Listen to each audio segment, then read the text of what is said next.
Hello दोस्तों।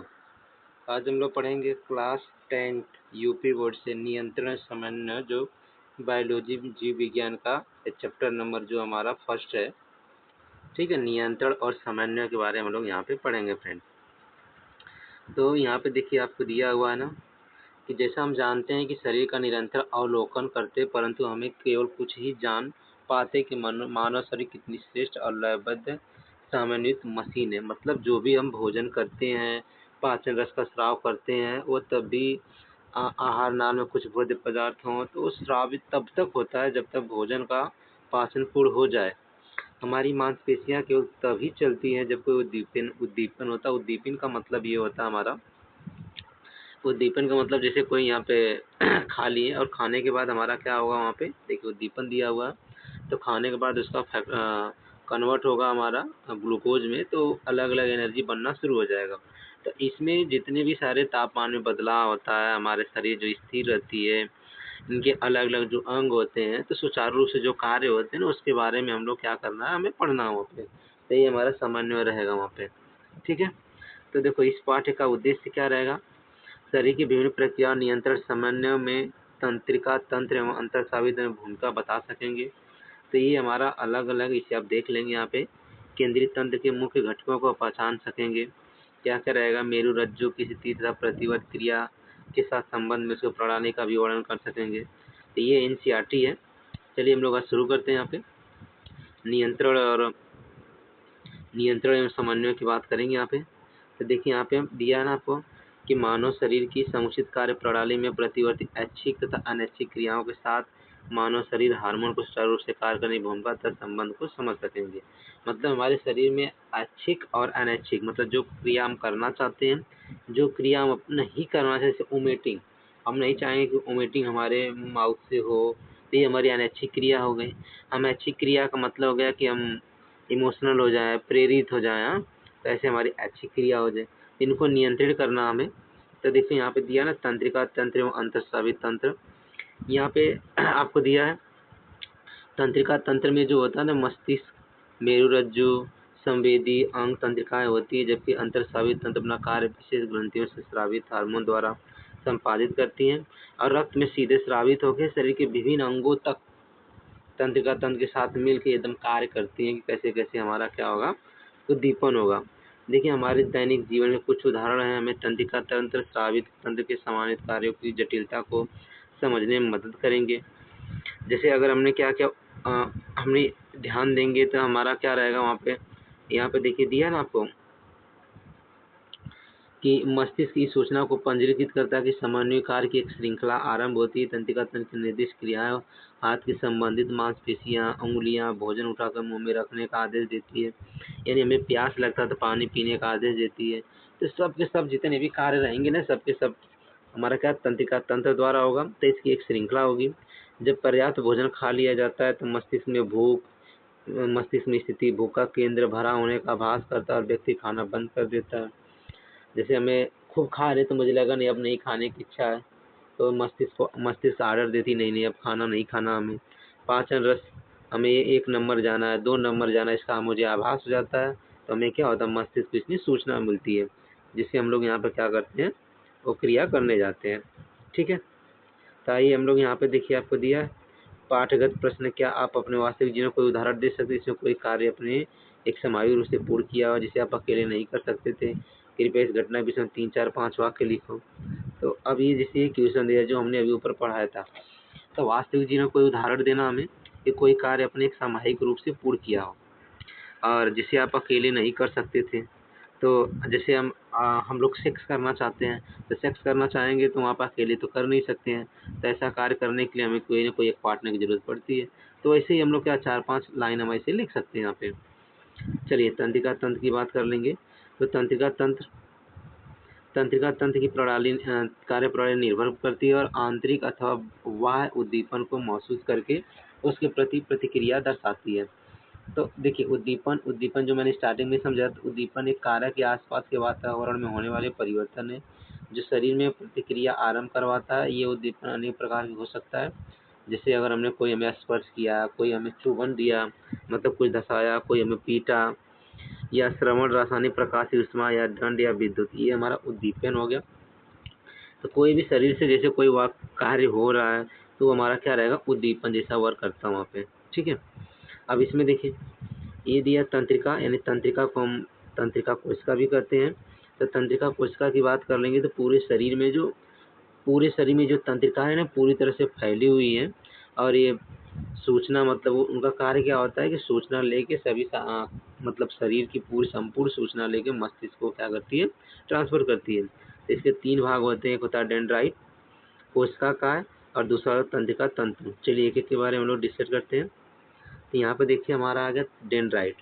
अब dendrite की बात कर लेंगे यहाँ पे। तो ये तंत्रिका कोशिका से निकलकर कोशिका द्रव्य प्रलंब इनके सिरे तंत्रिका आवेग को ग्रहण करते हैं और एक रासायनिक क्रिया होती है जिससे जो विद्युत आवेग पैदा करती है, ये आवेग संपूर्ण कोशिका काय में संचित होता है।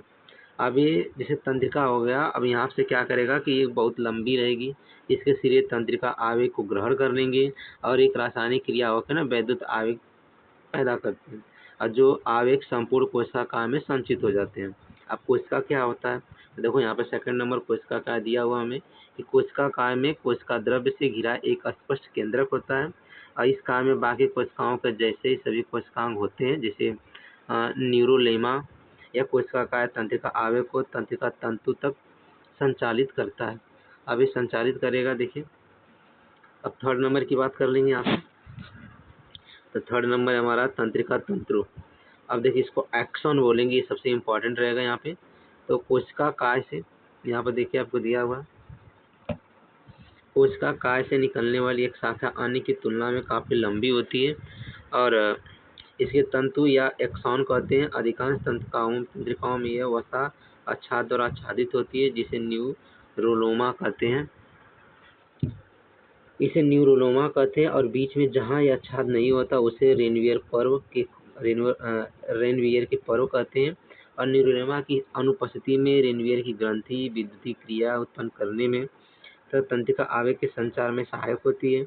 और एक्सान के अंतिम भाग में फूले हुए सिरे जो बल्ब जैसा बना हुआ है उसे हम लोग क्या तंत्रिक प्रॉस यानी कि न्यूरोट्रांसमीटर कहते हैं और रसायन होता है। और एक्सान के बल्ब अगली तंत्रिका कोशिका के डेंड्रोसाइट के समीप स्थित होती है। दो तंत्रिक कोशिकाओं के बीच की स्थिति यानी संधि को हम लोग अंतःगण सिनेप्स कहते हैं और ये सिनेप्स पर पहली तंत्रिका कोशिका का एक्सान के सिरे से दूसरे तंत्रिका कोशिका के डेंड्राइट के मध्य थोड़ा स्थान होता है, इसे सिनेप्टिक दरार कहते हैं। और इस शरीर में उपस्थित लाखों तंत्रिकाएं कोशिकाओं के बीच अनेक सिनेप्स होते हैं और आवेग सिनेप्स से गुजरकर एक तंत्रिका कोशिका से अगली तंत्रिका कोशिका तक पहुंचता है। जब कोई आवेग एक तंत्रिका कोशिका के सिरे तक पहुंचता है तब तक तंत्र प्रेषी रसायन का विमोचन सिनेप्स के सिनेप्टिक दरार में हो जाता है और जो तंत्रिका आवेग को एक तंत्रिका कोशिका से अलग अगली तंत्रिका कोशिका तक पहुंचाने में सहायता करता है। ये रसायन सिनेप्स को पार करते हैं और ऐसा ही विद्युतीय आवेग अगली तंत्रिका कोशिका में पैदा करते हैं। अंततः आवेग तंत्रिका कोशिकाओं में अन्य कोशिकाओं में पहुंचता है। उदाहरण अपेक्षित प्रतिक्रिया के लिए पेशियों या ग्रंथियों में होता है। तो यहाँ पे देखिए आपका ये हमें एक तंत्रिका कोशिका मिल गया। ये पूरा हमें इसको हम लोग यहाँ पे देखेंगे हम लोग यहाँ पे, तो ये पूरा का पूरा हमारा क्या रहेगा, यहाँ से ज़्यादा तंत्रिका कोशिका हो गए। और जो आपको जड़ जैसा दिया एक इसको बोलते एक्सान के सिरा बोलेंगे और एक एक्सान और दूसरे एक्सान मतलब यहाँ से और यहाँ के बीच की जो दूरी होती है उसको हम लोग न्यूरोलोमा बोलते हैं। अब इसे छोटी छोटी जो दरारें होते हैं जो जोड़ रहते हैं इसको, अभी इस दरारों को जोड़ के जो रखता है उसको रेनवियर ग्रंथि बोलते हैं। देखो यहाँ पर रेनवियर ग्रंथि होती है और एक्सान देखो यहाँ पे ये एक्शन है और ये हमारा एक्शन की सिरा था वहाँ पे और ये निस्लस का है और यहाँ पे इसके सेंटर में हमारा केंद्रक है और जो चारों जगह तक फैला रहता है उसको हम लोग डेंड्रोटाइट्स बोलते हैं, डेंड्राइट्स। अब ये डेंड्राइट्स हमारे क्या करते हैं वहाँ पे आपको संकेत पैदा करते हैं। ठीक है, चलिए आगे हम लोग डिस्कस करते हैं यहाँ पे। अब इसमें तंत्रिका कोशिका 3 प्रकार के होते हैं। संवेदी तंत्रिका कोशिका जिसको सेंसरी नर्वस सेल बोलते हैं, ये आवेग को संवेदग्राही अंगों से मुख्य केंद्रिका तंत्रिका तंत्र तक पहुंचाती है, इसका काम है। और सेकेंड है प्रेरक तंत्रिका कोशिका, ये आवेग को केंद्रीय तंत्रिका तंत्र को से प्रभाव करता यानी मांसपेशियों ग्रंथियों तक ले जाती है। और थर्ड की बात कर लेंगे संयोजी तंत्रिका कोशिकाएं। एक कनेक्टिक नर्वस होते हैं जो मस्तिष्क में स्थित होते हैं, जो संवेदी तथा प्रेरक तंत्रिका कोशिकाओं को जोड़ती है। तो देखिए यहाँ पे तंत्रिकाओं के 3 प्रकार हो गए। यहाँ पे देखिए हमारा दिया हुआ ना, ये इस लाइन को हम लोग बोलेंगे यहाँ प्रेरक न्यूरॉन बोलेंगे।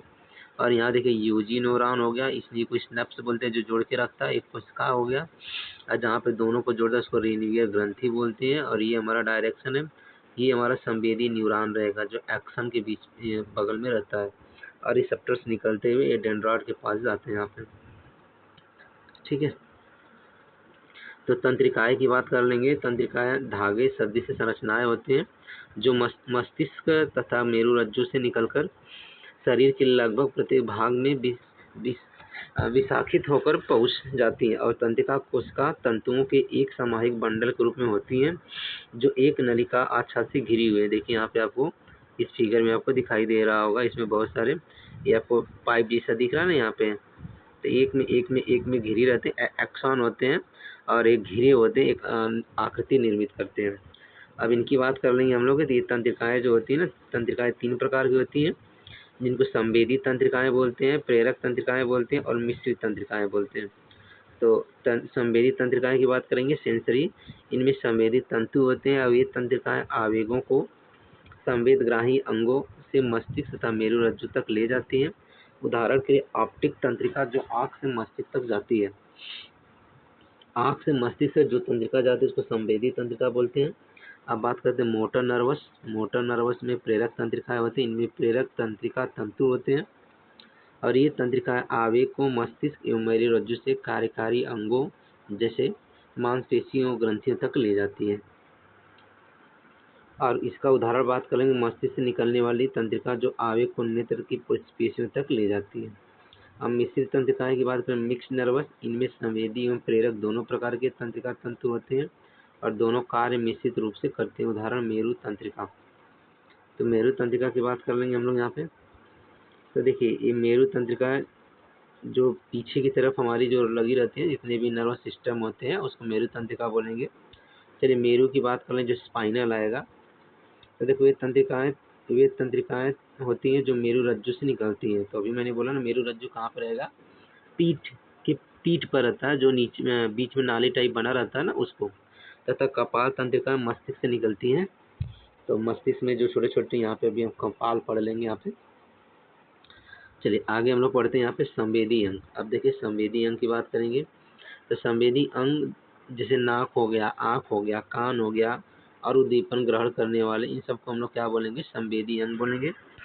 अब संवेदी अंग तंत्रिकाओं द्वारा जो होता है मेरुरज्जु मस्तिष्क तक पहुंचता है। मतलब पहले मेरुरज्जु जाएगा, फिर मेरुरज्जु से मस्तिष्क तक पहुंच जाता है। जैसे हमारे नाक में खुजली हो रही तो मस्तिष्क से पता चल गया। आँख में हमें क्या दिखाई दे रहा है तो उसका पूरा सा मेरुरज्जु से होते हुए हमें दिखने लगता है ना मस्तिष्क में क्या क्या होता है। ठीक है, तो यहाँ पे देखिए अब इसके प्रकार की बात कर लेंगे। तो देखो नाक दिया हुआ, मस्तिष्क दिया हुआ, जीभ दिया, कान दिया, आँख दिया।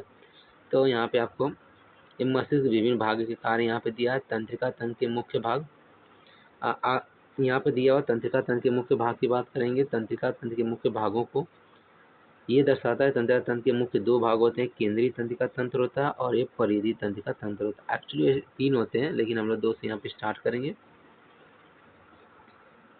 देखिए अब इसमें कर रहा है जिसमें मस्तिष्क और मेरुरज्जु से निकलने वाली तंत्रिका आती है। तंत्रिका तंत्र का मुख्य गठन की बात कर लेंगे। तो देखिए तंत्रिका तंत्र का इसको ह्यूमन नर्वस सिस्टम बोलेंगे और ये ह्यूमन नर्वस सिस्टम में केंद्रीय तंत्रिका तंत्र हो गया जिसको बोलेंगे हम लोग सेंट्रल नर्वस सेंटर। और परिधि तंत्रिका जिसको बोलते हैं हम लोग पेरीफेरल नर्वस सिस्टम। अब केंद्रीय तंत्रिका तंत्र बात करें तो इसमें 2 प्रकार के होते हैं, मस्तिष्क से जुड़ा रहेगा और मेरुरज्जु रहेगा हमारा। तो मस्तिष्क जो 3 प्रकार के होते हैं जिसको बोलेंगे हम लोग सेरिब्रेरम की बात कर लेंगे, जो 3 भागों में ये रहेगा। यहाँ पे रहेगा सेरिब्रम और इसके बाद रहेगा अनुमस्तिष्क मतलब सेरिबेलम और मेडुला ओब्लिगेंटा की बात कर लेंगे। देखिए 3 की बात कर लेंगे हम लोग। सेरिब्रम क्या करता है कि जो चेतना, दिमाग, बुद्धि, तर्क मतलब जो भी नियंत्रण करता है उसको सेरिब्रम बोलेंगे हम लोग। और शरीर के संतुलन बनाए रखने का काम क्या करता है हमारा अनुमस्तिष्क मतलब सेरिबेलम बोलता है। और मेडुला ओब्लिगेंटा जो अनैच्छिक कार्य होता है जैसे हृदय गति, श्वसन, आहार नाल गति नियंत्रण ये सब कौन करता है? ये मेडुल्ला ऑब्लिगेंटा करता है। और इसके बाद कर लेंगे परिधि तंत्रिका में तो दैहिक तंत्रिका तंत्र होते हैं और स्वायन तंत्रिका तंत्र होते हैं। तो इसमें 12 जोड़ी होते हैं कपाल तंत्रिका जो सिर में रहता है, और 31 जोड़ी जो रहती है वो हमारा स्पाइन मतलब मेरु तंत्रिका तंत्र होते हैं। और गैंगुलीय श्रृंखला की जोड़ियां अंगों के पास या अंगों में धसी हुई होती हैं। तो ये अनुकंपी होती है और परानुकंपी होती है। जो हृदय की धड़कन तेज करता है वो हमारा अनुकंपी और शरीर को साधारण स्थिति में लौटा देता है, जिससे हम वायलेंस की कंडीशन में आ जाते हैं, किसी को मारने के लिए एक्साइटेड हो जाते हैं, तो उस कंडीशन में हमारा क्या रहेगा? अनुकंपी रहेगा। और यहाँ पे जब हम फिर से पुनः अवस्था में आ जाएंगे, उसको रिवर्स लेके आएगा तो हमारा क्या आ जाएगा? वो परानुकंपी होता है। ठीक है, तो इसके बाद देखिए आगे नेक्स्ट की बात कर लेंगे हम लोग। तो ये देखिए कुछ क्वेश्चन दिया, तंत्रिका तंत्र की संरचनात्मक कार्यात्मक इकाई है। तो तंत्रिका तंत्र की जो होता है ना, वो तंत्रिका तंत्र की जो न्यूरॉन होते हैं, न्यूरॉन यानी कि न्यूरॉन हमारा क्या होता है? तंत्रिका कोशिका जो होती है न्यूरॉन, यही यहाँ पे क्या रहेगा? वहाँ पे कार्यात्मक इकाई होती है। चलिए आगे की बात कर लेंगे। अगला आगे टॉपिक क्या पढ़ेंगे हम लोग? तो देखो मस्तिष्क की बात कर लेंगे।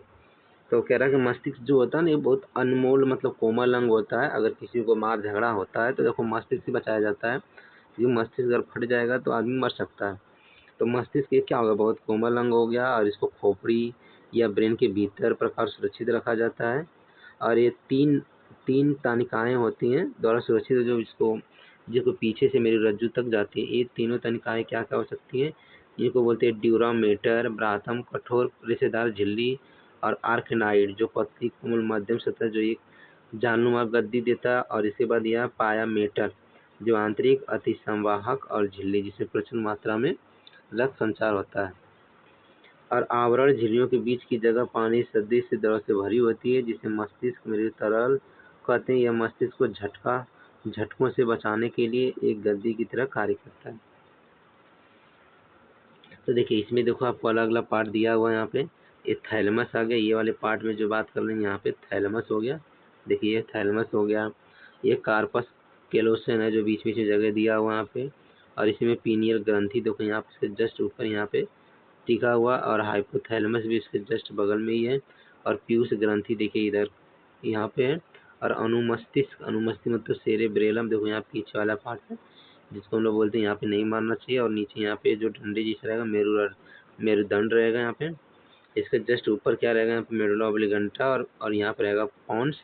पॉन्स का काम करेगा यहाँ पे सेरेब्रेलम और मेडुला ऑब्लिगेंटा को जोड़ के रखना काम, देखो यहीं पे जोड़ के रखा है।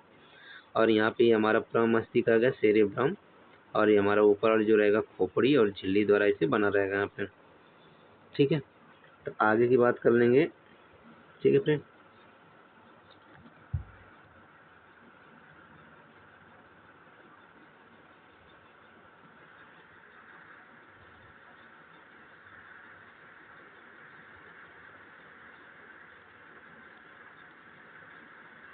तो देखिए आपने यहाँ पे दिमागी बुखार के विषय में सुना ही होगा कि एक गंभीर समस्या स्वास्थ्य है, जो मस्तिष्क के आवरण झिल्लियों में सूजन हो जाता है।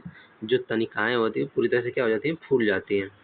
तब इसके फूलने के कारण देखिए ये साधारणतः अति सूक्ष्म जीव जैसे बैक्टीरिया, वायरस, फफूंद, अमीबा द्वारा मस्तिष्क को घेरने वाली एक सेरिब्रोस्पाइन फ्लूइड में संकरण के कारण होता है। और मेनिंजाइटिस एक संक्रामक रोग है जो खांसने, छींकने, चुंबन मतलब किसी को धंसाने, चुंबन या झूठे खाने खाने के बर्तन, दांत साफ करने के ब्रश आदि से फैल सकते हैं। उचित सफाई इस रोग से बचाव में सहायक होते हैं।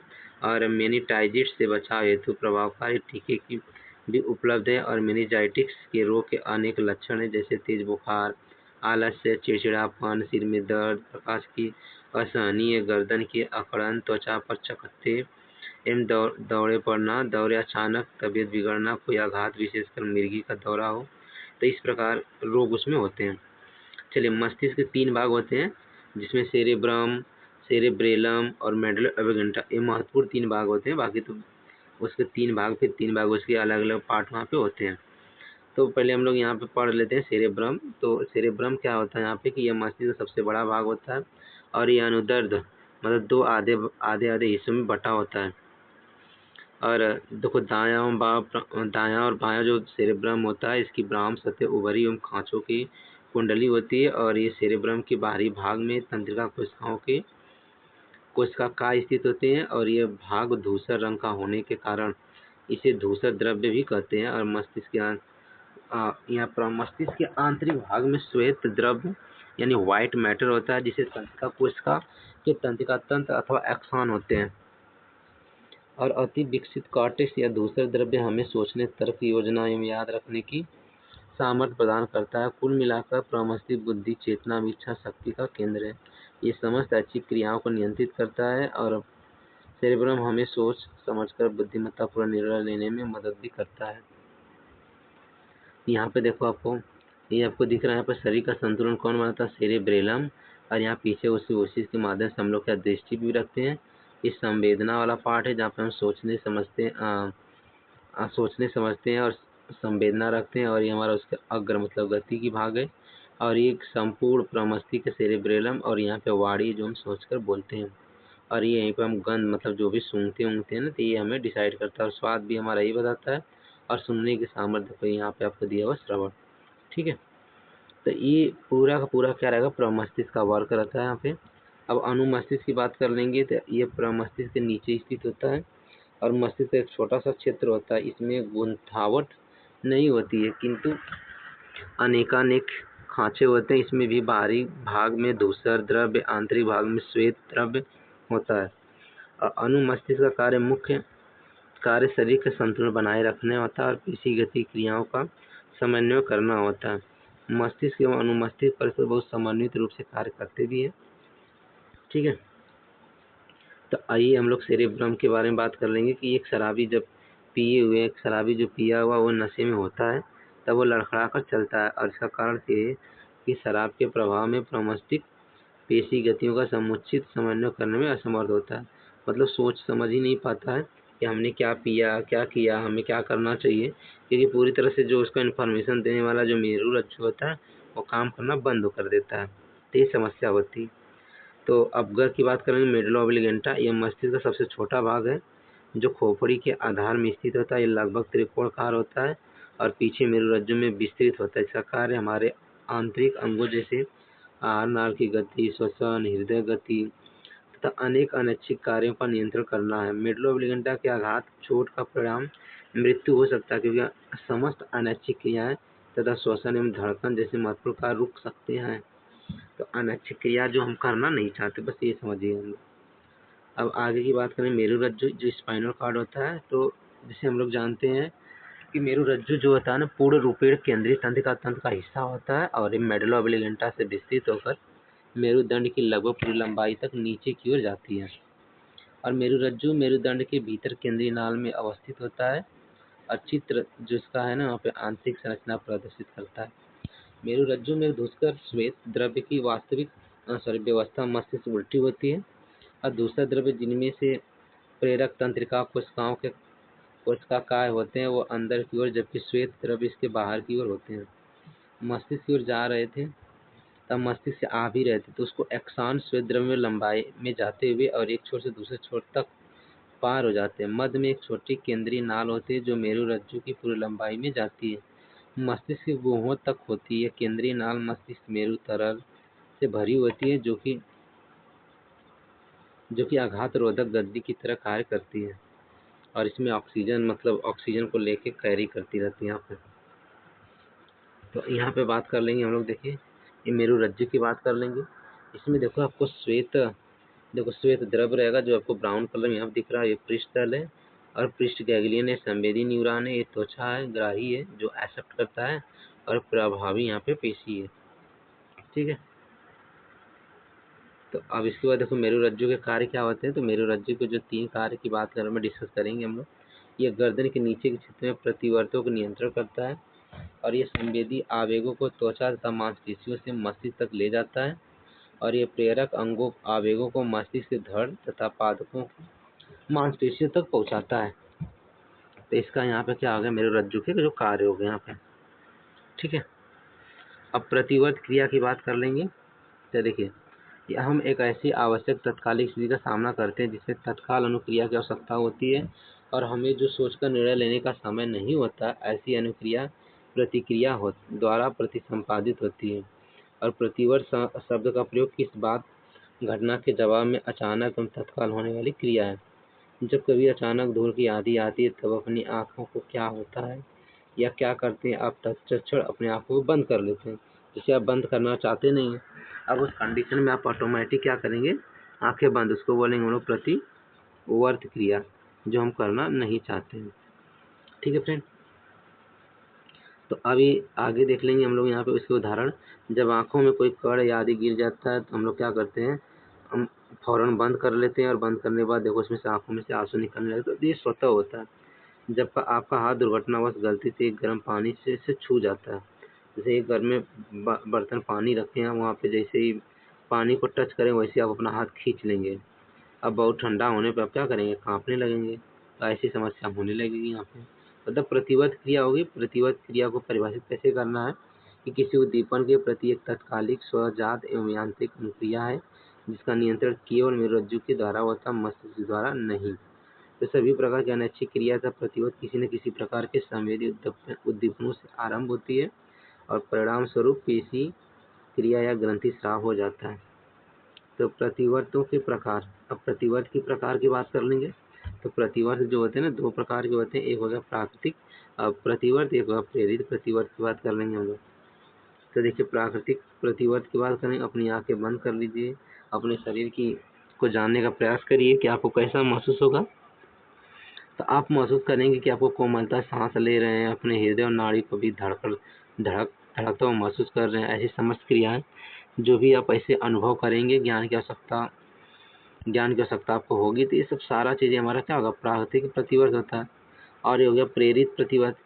तो प्रेरित प्रतिवर्त में क्या होता है, जब आप पसंदीदा खाने की सुगंध ले रहे हैं, जैसे आपको पसंद है हलवा खाना, गाजर का, सूजी का, या तो खीर खाना, या तो मिठाई खाना, जैसे अब उसको गंध मिलेगी ना वैसे आप क्या करोगे, उसके प्रति प्रेरित हो जाओगे आप। ठीक है,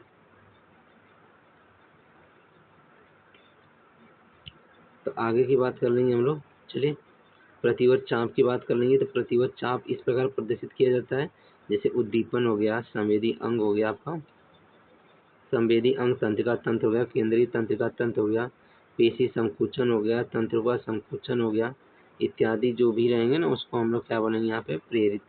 अब दो प्रकार प्रतिवर्तों के नाम लिखिए। तो प्रतिवर्त का नाम क्या होगा, जैसे आपने तुरंत आंखें बंद कर लिया, आंखों में मिट्टी आ गई, ठीक है, आपको तुरंत वोमिटिंग होने लगा, दुर्गंध आने लगा, तो ये हमारा प्रतिवर्त रहेगा। चलिए नेक्स्ट की बात करेंगे, परिधि तंत्रिका तंत्र यानी पेरिफेरल नर्वस सिस्टम।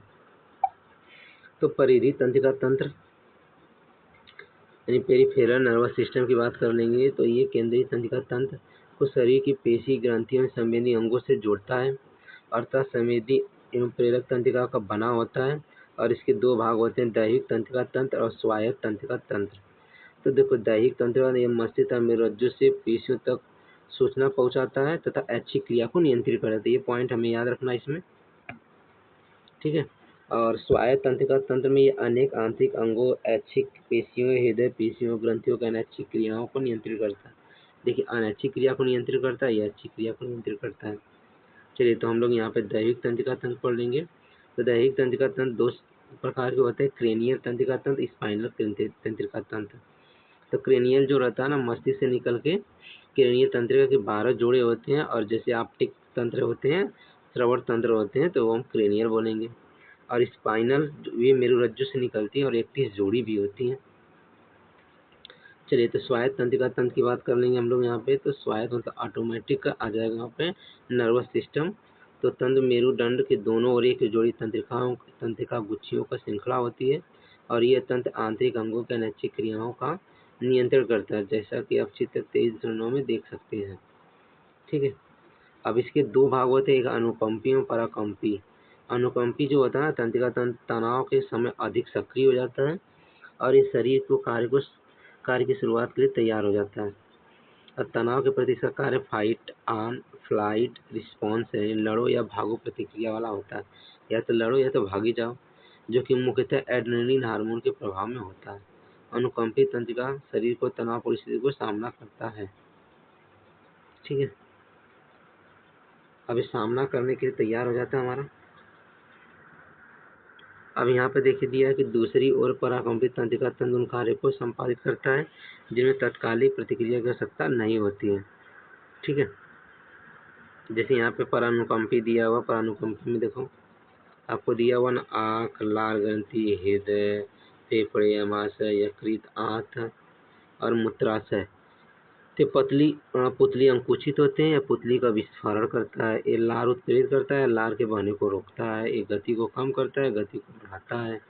ये फेफड़े में श्वसन अंकुचित करता है, ये श्वसन विस्फोषित करता है। ये पाचन उत्प्रेरित करता है, पाचन को रोकता है। ये पित्त निकालता है, ये ग्लूकोज स्रावी को प्रेरित करता है। और यहाँ पे देखिए ये अंत में बात कर लेंगे। आंत ये क्रमांशुकन गति और स्राव को बढ़ाता है। और यहाँ पे देखो आंत में क्रमांशक गति और सांस को रोकता है। ये मूत्राशय को अंकुचित करता है, मूत्राशय को फैलाता है, अंकुचित मतलब सिकुड़ता है। ठीक है, तो ये डिफरेंस हो गया दोनों के बीच में। अब देखिए अंतरस्रावी तंत्र, जब हम सब मनुष्य में बाल्यावस्था से युवावस्था एवं वृद्धावस्था तक होने वाले परिवर्तन एवं विकास को देखते हैं तो हमें ऊंचाई मतलब वर्षों में ऊंचाई तथा भार में काफी स्पष्ट बदलाव देख सकते हैं। तो अंतरस्रावी तंत्र हो गया यहाँ पे। जैसे कि किशोरावस्था में बहुत महत्वपूर्ण द्वितीय लैंगिक लक्षण को भी दरअसल हमारे शरीर में जीवन पर्यंत परिवर्तन होते रहते हैं। ये परिवर्तन हमारे शरीर में स्थित विशिष्ट ग्रंथियों द्वारा नियंत्रित किए जाते हैं, जिन्हें अंतःस्रावी ग्रंथियां कहते हैं। इन ग्रंथियों का मुख्य कार्य कुछ रासायनिक स्राव बनाना है, जिन्हें हार्मोन कहते हैं। और हार्मोन का मुख्य शरीर से ऊतक, अंगों तथा अंग तंत्रों के कार्य के नियंत्रण, समन्वय एवं नियमन में बहुत महत्वपूर्ण भूमिका है। शरीर की एकदम संतुलित कार्य प्रणाली को प्राप्त करने और बनाए रखने के लिए बहुत लयबद्ध यंत्र कला यह नियमन करती है और बिल्कुल निश्चित मात्रा के लिए हार्मोन निकालती है। तो देख लीजिए यहाँ पे हाइपोथैलेमस होता है, यहीं पे बताया था आपको हाइपोथैलेमस, पिट्यूटरी ग्लैंड और पीनियल ग्लैंड, और यहीं पे थायराइड होगा और पैराथायराइड ग्रंथि होगा। और उसके नीचे देखो यहाँ पे थाइमस दिया हुआ है, और यहाँ पे वृक्क, अग्न्याशय, और यहाँ पे अंडाशय जो मादा में रहेगा, यहाँ पे वृषण जो रहेगा ना पुरुषों में रहता है। ठीक है, पीयूष ग्रंथि की बात कर लेंगे, पिट्यूटरी। तो यह मस्तिष्क के अभोग मतलब छोटी स्थिति में ग्रंथि होती है और एक बच्चे की यौवन अवस्था से लेकर पूर्ण जनन प्रगत स्थिति तक के विकास में एक महत्वपूर्ण कार्य करती है। पीयूष ग्रंथि जो होते हैं इसको गोनेटेड स्टिमुलेटिंग हार्मोन यानी स्रावित यानी GSH यानी स्रावित करते हैं, जो जनन ग्रंथियों गेनोड में अंडाशय में पुरुषों में बीसर के कार्य को नियंत्रित करता है। यौन आरंभ की अवस्था में इस ग्रंथि की सक्रियता बढ़ जाती है, जिससे पुरुषों के वृषण टेस्टोस्टेरोन एवं स्त्रियों के अंडाशय प्रोजेस्टेरॉन एवं एस्ट्रोजन नामक यौन हार्मोन बनाते हैं। ये हार्मोन द्वितीय लैंगिक लक्षणों का विकास आरंभ करते हैं और ये द्वितीय लक्षण के बारे में भी बताते हैं यहाँ पे। ठीक है, तो चलिए कोशिक रंग की बात कर लेंगे यहाँ पे।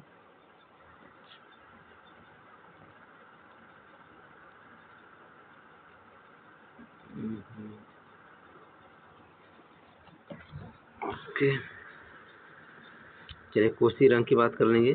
तो ये कोशिक रंग जो हमारा रहेगा यहाँ पे, ये पीयूष ग्रंथि की सामान्य से अधिक सक्रियता से होता है और पुरुषों में इस रोग को कारण बालों की अधिक वृद्धि हो जाती है। जो कोशिक रंग होती है बाल बहुत ज़्यादा बढ़ जाते हैं और कुछ मामलों में बेशर्म में छिड़ता यानी कमजोरी आ जाती है, जिसे नपुंसकता कहते हैं यानी नपुंसकता कहते हैं। और स्त्रियों में इस रोग से बाध्यता आ जाती है, मतलब जिसको बांझ बोलते हैं, बच्चे पैदा होता नहीं होते हैं। अब इसमें देखो पीयूष ग्रंथि द्वारा स्रावित जो वृद्धि हार्मोन है इसको ग्रोथ हार्मोन बोलते हैं, तथा सोमेटोट्रॉपिक हार्मोन की कमी से बामनता मतलब लंबाई में छोटी हो जाती है, जिसके फलस्वरूप व्यक्ति की ऊंचाई पर विपरीत प्रभाव पड़ता है। वहीं दूसरी ओर इन हार्मोन के अतिस्राव से अतिकायता मतलब लंबी हड्डी हो जाती है और व्यक्ति बहुत लंबा हो जाता है अगर ज़्यादा है प्रोड्यूस हो जाएगा तब।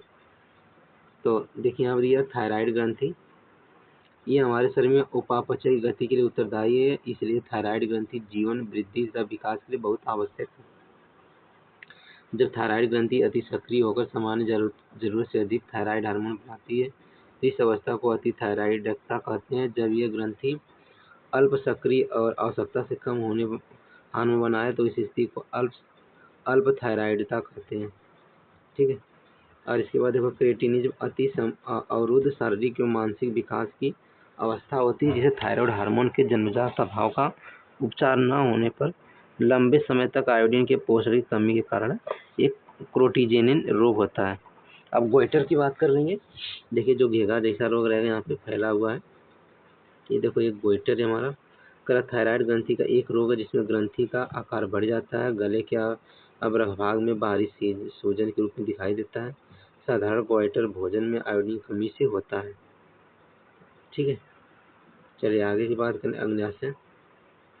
तो अग्नाशय जो रहेगा यहाँ पे कि ये इंसुलिन और ग्लूकागॉन नामक दो हार्मोन स्रावित करता है जो शरीर के ग्लूकोज के उपापचय में सहायक होता है। इंसुलिन के अल्प स्राव से मधुमेह हो जाता है जो रक्त में ग्लूकोज की मात्रा क्या करता है, बढ़ा देता है। तो याद रखना इंसुलिन कहाँ से होगा, इंसुलिन और ग्लूकागॉन नामक दो हार्मोन स्रावित होता है। ठीक है, तो क्वेश्चन आंसर बाद में कर लेंगे हम लोग। ये हो गया तंत्रिका तंत्र। ठीक है, ये यहाँ पे हम लोग ये क्या क्या हमें रहेगा यहाँ पे। अब चलिए हम मस्तिष्क के ऊपर 3 संरचनात्मक आवरणों को कहते हैं, तो उनको हम लोग क्या बोलेंगे, झिल्लियाँ बोलते हैं हम लोग। ठीक है, तो इसको हम लोग यहाँ पे झिल्लियाँ बोलेंगे। तो ऐसे हम लोग यहाँ पे क्या करेंगे, क्वेश्चन को सॉल्व कर लेंगे फ्रेंड। तो बस अब ये देखो हमारा क्वेश्चन आंसर आ गया। तो आज के लिए इतना करते हैं। हम लोग क्या करेंगे यहाँ पे क्लास 10 का जो हमारा सेकेंड चैप्टर था ना, वहाँ पे तो सेकेंड चैप्टर था जिसको यूनिट 6 बोलेंगे हम लोग। हाँ, ये हमारा कंप्लीट हो गया। तो अगर आपको ये वीडियो अगर अच्छा लगा तो आप लाइक और सब्सक्राइब करिए और अपने फ्रेंडों में इसको शेयर भी करिए। ठीक फ्रेंड, तो आज के लिए धन्यवाद।